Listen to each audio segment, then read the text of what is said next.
escape from the mundane. Whatever you want to call it. Bali is a hot vacation spot, acting as the main source of tourism revenue for Indonesia. Sometimes people even forget Bali is in Indonesia and think it's a whole other country, attracting millions of dollars in revenue every year, even after the blowback of the COVID-19 pandemic. But at some point, the tourism in Bali has gotten to the point of being too much, as so-called digital nomads move in from all around the world with dreams of living on heaven on earth.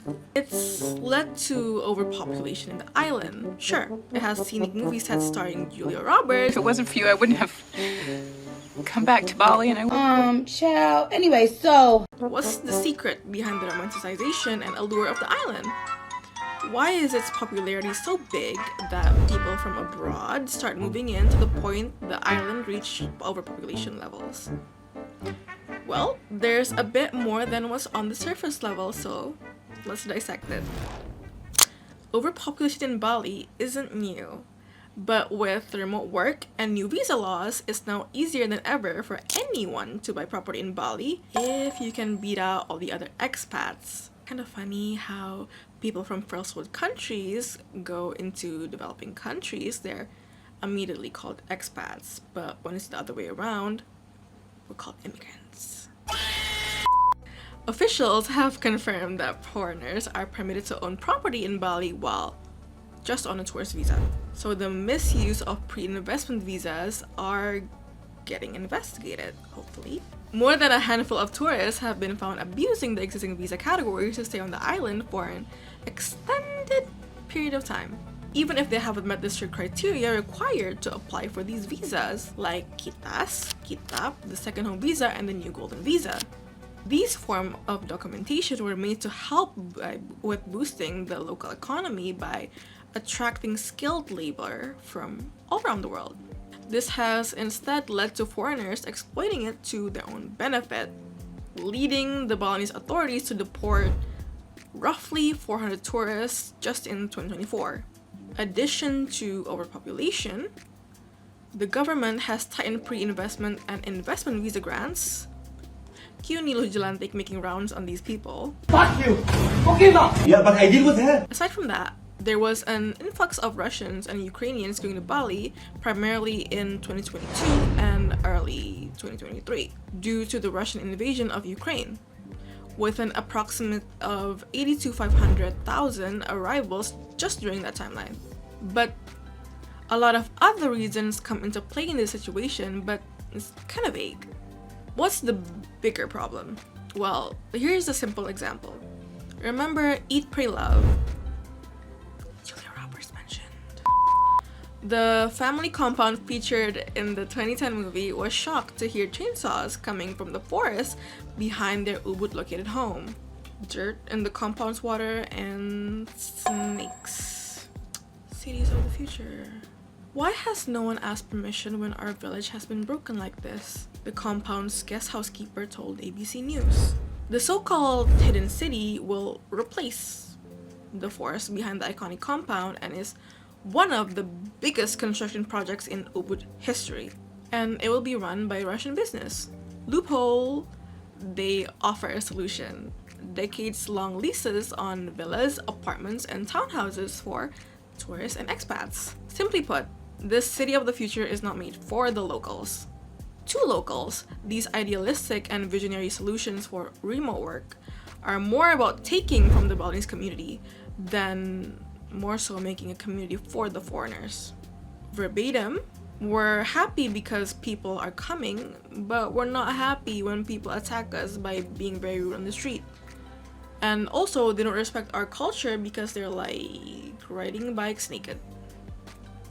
The Russians don't really have a good reputation in Bali, with news of permit abuse, deportation due to prostitution, and backlash for general indecency towards the locals. With Nick Markov behind Hidden City, with him putting exclusive conditions for apartment sales when visiting the project in Ubud, again, vague, directly quoted from his Instagram post, not to mention the obvious exoticizing remarks on their promotional Instagram posts, how they respect Balinese culture and how their team conducts all the necessary ceremonies to ensure the development of this project, all the while the project itself will eventually, if not already, contribute to some of Bali's growing main problems: overdevelopment and oversaturated tourism. What was the reason? What was the reason? I just explained the reason. What was the reason, bitch? I don't need to explain myself to you. And What was the reason? With unsustainable business practices, the Balinese provincial administration has proposed a 2-year moratorium on new hotels, villas, nightclubs to promote quality tourism. That was last year. Recently, the governor of Bali has said there is no need for one, just stricter regulations to attract more investors. No more people building villas on paddy fields. Let paddy fields be paddy fields. Let Bali be unique. Well, let's hope he keeps his word. Another phenomenon that sparked rage from locals is Little Moscow coming into Google Maps. The dispute was so bad that the officials had to create a statement. They compared the tag to places such as Chinatown or Little Tokyo. Well, let's take that way of thinking to something familiar in Indonesia. Little Tokyo in Block M, South Jakarta. Block M's Little Tokyo was coined in the 1980s, with Japanese expats settling in Jakarta. Quite similar with what's happening in Bali with the Russians. To meet the needs of Japanese culture, restaurants, shops, and services revolving around Japanese culture started to become the foundation of Little Tokyo. Then you might ask, then what's so different with Little Tokyo and the idea of Little Moscow and Russian villages? Simply put, there's no exclusivity in Block M's Little Tokyo. It's become a hub for everyone who enjoys Japanese food and culture. Whereas in Bali, communities and agricultural land are being sold to Russians and other foreign investors, primarily targeted for the consumption of Russians and other foreigners adjacent to it. It's like a new wave of colonization has struck Bali like a disease. And foreign investment has done nothing but worsen it. Bali is the heart of Indonesian tourism and accounts for half of the country's $20 billion annual tourism revenue, and the bulk of its tens of millions of visitors. 80% of the Balinese economy depends on tourism. Also, over 65% of Bali's fresh water is funneled directly to tourism, contributing to water shortage, exacerbated by growing urbanization, recent droughts, and climate change. Half of the province's 400 rivers have dried up, and experts warn Bali could run out of water in just a few years.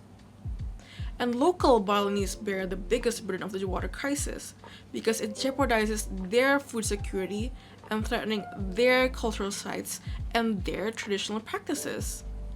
Sure, Bali is known for its tourism, but the question is tourism something we can depend on? Sure, on surface level, tourism may seem internal, but there are external and invisible factors that we, the people, and the government can control. During the COVID-19 pandemic, in 2019, Bali welcomed over 6 million international visitors. In 2020, this number turned into 1 million. And in 2021, 45 people, 45 international visitors arrived directly in Bali. And it is estimated that before the pandemic, around 70% of the economy was linked to tourism and over half of all jobs. I've been seeing social media posts popping out such as, is Instagram ruining Bali? And is Bali overrated?